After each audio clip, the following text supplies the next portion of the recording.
Cristo é o centro da nossa vida e da nossa fé. Sempre que nos encontramos no primeiro dia da semana, neste lugar, ao redor deste altar, o centro da nossa igreja, nós celebramos o mistério de sua entrega, morte e ressurreição. Nós seguimos os passos de Jesus e na celebração da Eucaristia celebramos a sua plena revelação a nós. Quem é Ele? O que podemos saber a respeito dele, o que devemos saber a respeito dele. Tudo é nos dito aqui, mesmo que não haja muitas palavras. Ele diz a nós por meio da sua própria vida, por meio do ato que fundamenta a nossa fé, a cruz, quando entrega-se por nós, quando Deus, feito um de nós, quando o Verbo de Deus se fez carne, viveu a nossa vida, padeceu os nossos sofrimentos, foi condenado injustamente e morreu pelos pecadores.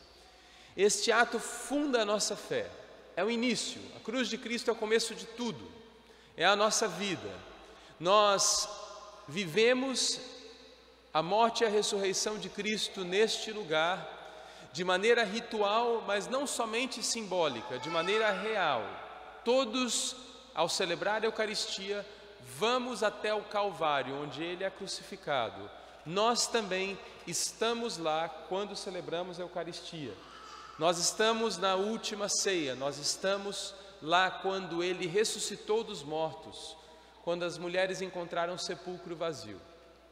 Nós estamos naquele lugar onde Ele aparecia aos discípulos, no primeiro dia da semana. Lembram-se disso? Desde o dia da Páscoa, quando Ele ressuscita e aparece aos discípulos. Nós estamos com os apóstolos e discípulos quando eles proclamam a palavra, quando eles fazem milagres em nome de Jesus. Nós somos a igreja reunida em nome dEle, pois Ele está presente no meio de nós. Nós não fazemos de conta que Ele está aqui. Nós não imaginamos que Jesus está aqui. Não é preciso imaginar nada. Nossa fé nos diz que porque Ele prometeu, Ele está presente no meio de nós. Quando Ele disse, fazer isto em memória de mim, ao dar o pão e dizer, é o meu corpo, ao dar o cálice com vinho e dizer, é o meu sangue, nós sabemos que este milagre acontece e o sacramento das nossas vidas, a presença de Deus no pão consagrado e no vinho consagrado, são ações do próprio Deus e não minhas, não nossas. Nós repetimos como Ele disse, com nossa fé nós fazemos como Ele pediu, mas é Ele quem se faz presente. A garantia de que Cristo está presente verdadeiramente na hóstia consagrada, ela não depende de nós, ela depende dEle. Não somos nós que fazemos Cristo presente, é Ele que se faz presente no meio de nós, pois Ele prometeu. Mesmo que você não acredite, mesmo que você pense que o pão consagrado é um símbolo da presença de Jesus. Tem gente que acha isso. Bem, não é um símbolo. Não importa o que nós pensamos, importa o que é. A religião é vivida de acordo com aquele que nos deu. Cristo nos deu a religião. E nós vivemos aquilo que Ele nos pediu. Nós compreendemos profundamente aqui que tudo que temos, recebemos de Deus. Erradamente, muitas vezes, e desde criança, às vezes, nós crescemos achando que nós aqui mandamos, que nós aqui podemos, que nós aqui fazemos, esquecendo-nos de que nós sim cooperamos com aquilo que Deus nos deu, nós somos capazes de fazer. A beleza do mundo que nos foi dado se transforma nas nossas mãos, mas eu coopero com aquilo que Deus já me deu. Tudo é dom, tudo é dele. Na semana passada nós iniciamos a leitura do 6º capítulo do Evangelho de São João. Nós permanecemos ao longo de 5 semanas escutando este capítulo, o capítulo do pão da vida. Ele começa com Jesus no alto da montanha, rodeado por 5.000 homens, recebe 5 pães de cevada, o pão dos pobres, 2 peixes de uma criança, dá graças a Deus, o doador de todos os dons, Deus é que nos dá tudo, e distribui a todos. Os dons da criação pertencem a todos.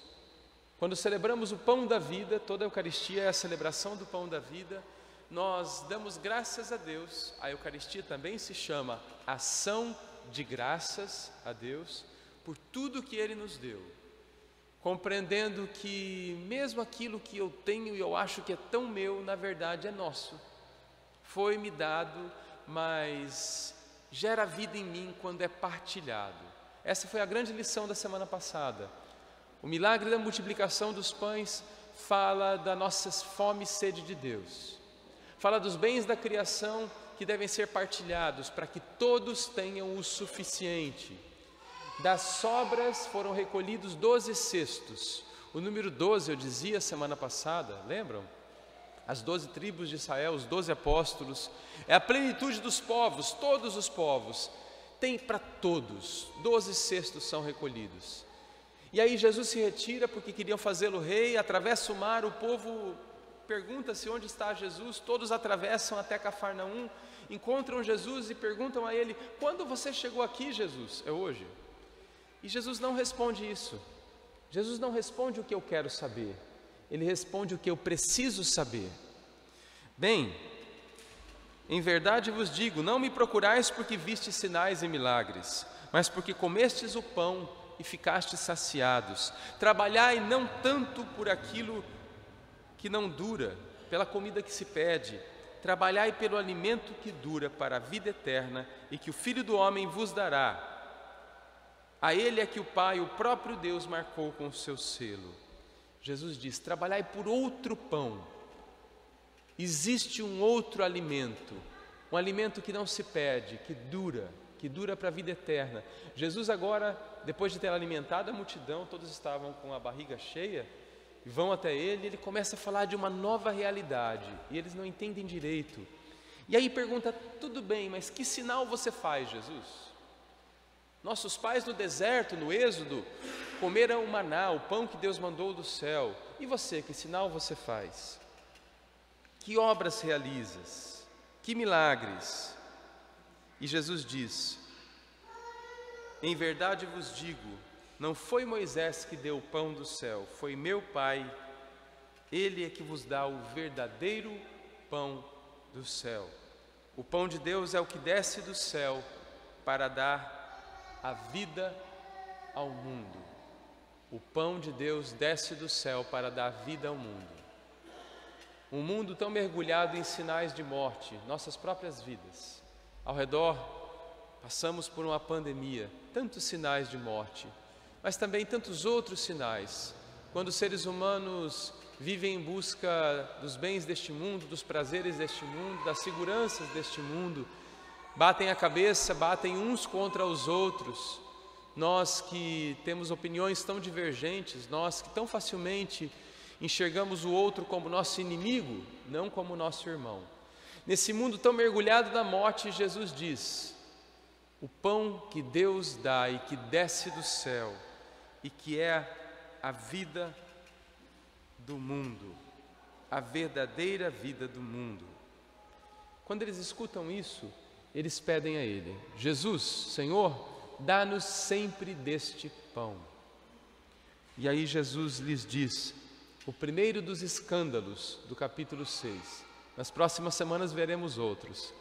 Eu sou o pão da vida. Quem vem a mim nunca mais terá fome. Quem acredita em mim nunca mais terá sede. Eu sou o pão da vida. O Senhor se revelou ao povo que o buscava em busca de sinais, de uma vida melhor, de milagres, da cura pelas doenças, os problemas financeiros, o governo que oprimia naquele tempo, as autoridades que pisavam em cima dos pobres, um povo que sofria, que ia até Jesus em busca de algo melhor para a vida. E Jesus lhes diz: existe algo melhor, algo que vai gerar vida por dentro. Eu sou o pão da vida. Nosso Deus se fez pão. Eu peço milagres, eu peço a cura, eu peço condições de vida melhores, eu peço o fim das guerras, eu peço o fim da pandemia. E Ele vem até mim e diz: eu sou o pão. É isso que você precisa desse pão, o pão que vai te dar a verdadeira vida. E não há muito mais que o Padre possa dizer. Hoje é dia de compreendermos que nosso Deus é aquele que não somente se fez um de nós, igual a nós, humilde como cada um de nós, mas é aquele que pede a nós também humildade. Humildade hoje para aceitar que o Deus Todo-Poderoso e Criador de todas as coisas fez-se pão, um pedaço de pão. E este pão, recebido com humildade, torna-se a minha verdadeira vida, a alegria, a graça que eu preciso para amar o meu próximo, para perdoar os meus irmãos, a graça que eu preciso para compreender que eu também devo partilhar a minha vida, os meus dons, os meus bens com os meus irmãos e irmãs. Assim seja. Fiquemos em pé juntos.